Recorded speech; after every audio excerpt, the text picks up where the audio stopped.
औज़ुबिल्लाहिमिनश्शैतानिर्रजीम बिस्मिल्लाहिर्रहमानिर्रहीम। मोहतरम ख़वातीन और हज़रात, डॉक्टर आसिफ इजहार आपके साथ मेडिसिन नॉलेज के हवाले से एक और इम्पॉर्टेंट वीडियो लेकर। ख़वातीन और हज़रात, आज बात करते हैं क्विनोलोन ग्रुप के एक बहुत ही इंपॉर्टेंट ड्रग ओफ्लॉक्सासिन के हवाले से कि ओफ्लॉक्सासिन बुनियादी तौर पे क्या चीज़ है, इसका इस्तेमाल किन चीज़ों में किया जाता है, कॉन्ट्राइंडिकेशंस क्या हैं और इसके साइड इफ़ेक्ट्स क्या हैं, कौन लोग इसका इस्तेमाल कर सकते हैं, कौन नहीं कर सकते, ये जानिए आज की वीडियो में।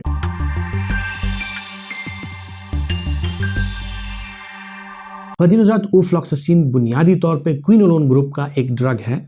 और ये जो है, जिस तरह के क्विनोलोन ग्रुप के दूसरे ड्रग्स हैं, इसका बुनियादी फंक्शन जो है वो घूमता है डीएनए सिंथेसिस के गिर्द।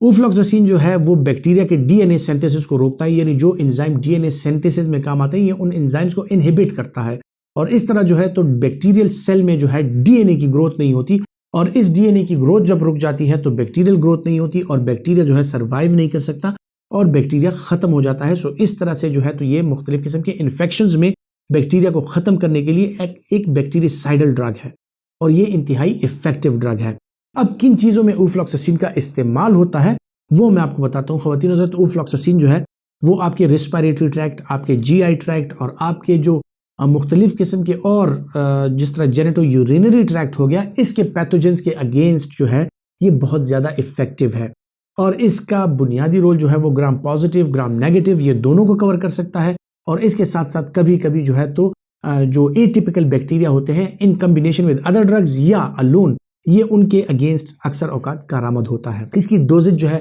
वो क्या है ख़वातीन हज़रात, 200 और 400 मिलीग्राम की डोज में ये अवेलेबल है। स्टैंडर्ड डोज जो है वो 200 मिलीग्राम है जो आपको सुबह शाम लेनी होती है। सो इसकी जो ऑप्टिमम डोज है वो 400 मिलीग्राम पर डे और मैक्सिमम डोज जो है वो 800 मिलीग्राम पर डे, इससे ज्यादा आप ये डोज नहीं लेके जा सकते। जिस तरह के क्विनोलोन्स के बारे में है कि 12 साल से कम उम्र के बच्चे और दो के अब उनमें ये लाइसेंस याफ्ता हो गई हैं और क्विनोलोन्स का इस्तेमाल जो है 12 साल से कम उम्र के बच्चों में भी होने लगा है। लेकिन ओफ्लॉक्सासिन के लिए या क्विनोलोन्स के लिए ये जरूरी है कि अगर कोई सेफ अल्टरनेटिव हो तो आप अपने 12 साल से कम बच्चों में उसका इस्तेमाल कराएं और कोशिश करें कि अगर कोई कंपेलिंग इंडिकेशन ना हो तो क्विनोलोन्स से जो है 12 साल से कम उम्र के बच्चों को दूर रखा जाए। सो ये 800 मिलीग्राम की मैक्सिमम डोज, लेकिन ऑप्टिमम डोज इसकी 400 मिलीग्राम है, जिस तरह मैंने पहले जिक्र किया। और ये किन कंडीशंस में इस्तेमाल होता है, जिस तरह मैंने जिक्र किया कि ये रेस्पिरेटरी ट्रैक्ट इन्फेक्शन जिनमें अपर और लोअर दोनों इन्फेक्शन आती हैं, साइनोसाइटिस हो गया, फेरेंजाइटिस, लैरेंजाइटिस और इसी तरह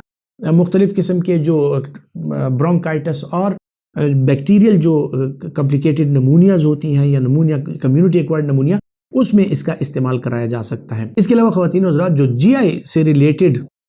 इन्फेक्शंस होती हैं उसमें भी इसका इस्तेमाल कराया जा सकता है, जिस तरह कि कोलेंजाइटिस हो गया, हेपेटाइटिस में इसका इस्तेमाल जो है वो आप करा सकते हैं। और इसी तरह जो इंटेरिक पैथोजेंस हैं यानी इंटेरिक फीवर के जरासीम, साल्मोनेला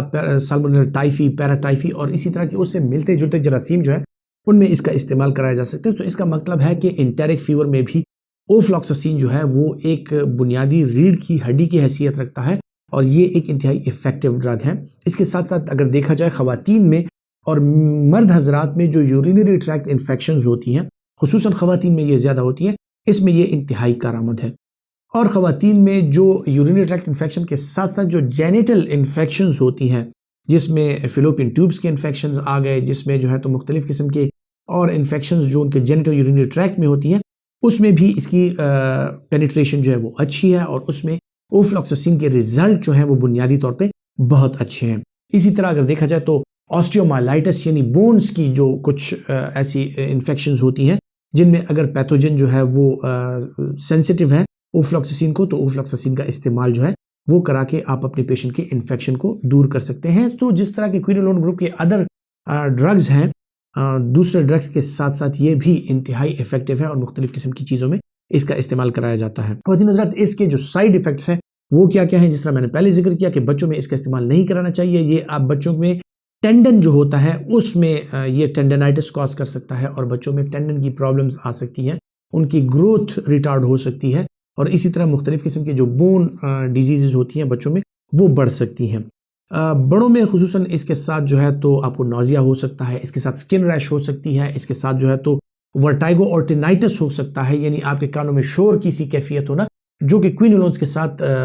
अक्सर औकात पाई जाती है। ये अक्सर औकात देखने में आया है कि ये लोगों को हो सकता है। इसके अलावा ख़वातीन और हज़रात, जो लोग खुदा न ख़ास्ता कीजिए बोन मैरो की बीमारी का शिकार हों, इसके साथ साथ बोन मैरो सप्रेशन भी हो सकती है। इसके साथ थ्रोम्बोसाइटोपिनिया या ल्यूकोपिनिया भी जो है, यानी वाइट सेल काउंट का कम हो जाना या प्लेटलेट काउंट का कम हो जाना, वो भी इसके साथ रिपोर्ट किया जा चुका है और वो भी इसके पॉसिबल साइड इफेक्ट्स हो सकते हैं। अब ख़वातीन और हज़रात, अगर कोई ओफ्लॉक्सासिन का इस्तेमाल करता है तो उनको किन चीज़ों का ख्याल रखना चाहिए कि ये ड्रग किन चीज़ों के साथ इन इंटरेक्शन आ सकती है, ये एंटासिड के साथ इंटरेक्शन में आ सकती है। तो अगर इसके साथ एंटासिड सिरप्स वगैरह का इस्तेमाल कराया जाए तो इसकी इफेक्टिवनेस जो है वो कम हो सकती है। ख़वातीन और हज़रात, जो एनसेड ड्रग्स हैं, जिस तरह ब्रूफेन वगैरह हो गए, जिसमें डिक्लोफेनिक, एसिक्लोफेनिक, नेप्रोक्सिन वगैरह, इनके साथ जो है तो ओफ्लॉक्सासिन की अगर आप उनको देना चाह रहे हैं तो उनमें एनसेड्स का इस्तेमाल फिर हरगिज़ ना कराइए। और इसी तरह जो ब्लड थिनर्स हैं, यानी एस्प्रिन और क्लोपिडोग्रिल, अगर आपका पेशेंट इन चीज़ों का इस्तेमाल कर रहा है तो इसके साथ आपके पेशेंट में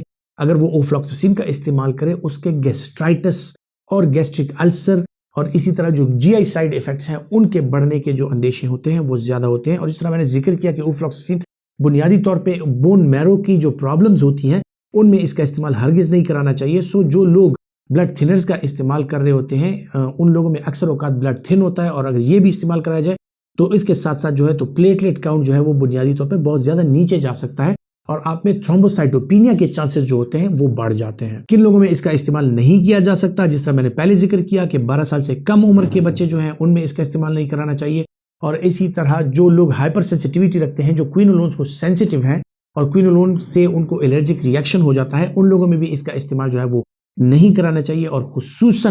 खुसूसन जो एक चीज़ देखने में आई है वो ये है कि बहुत से लोग जो प्रैक्टिशनर्स हैं वो प्रेग्नेंट फीमेल्स में क्विनोलोन्स का इस्तेमाल करा रहे होते हैं। सो उनसे हाथ जोड़ के गुजारिश है कि प्रेग्नेंट में जो है तो किसी भी किस्म का क्विनोलोन जो है उसका इस्तेमाल हरगिज़ नहीं कराना चाहिए, क्योंकि इससे जो है तो बच्चे में जो है पैदाइशी तौर पे उसकी माजूरी के चांसेस ज़्यादा बढ़ जाते हैं, उसमें जो एनॉमलीज होती हैं उसके यानी एबनॉर्मैलिटीज़ होने के चांसेस बढ़ जाते हैं। सो ये प्रेगनेंसी में बिल्कुल सेफ़ नहीं है। और अगर कोई माँ अपने बच्चे को दूध पिला रही है वो भी क्विनोलोन का इस्तेमाल तर्क करें, हरगिज़ ना करें। और अगर करना भी है तो अपने डॉक्टर के मशवरे के मुताबिक मुकर्रर और मुअय्यना वक्त किया जाए, ताकि जो बच्चा आपका दूध पी रहा है उसको नुकसान का एहतिमाल और अंदेशा कम से कम हो। अपना बहुत सा ख्याल रखिएगा।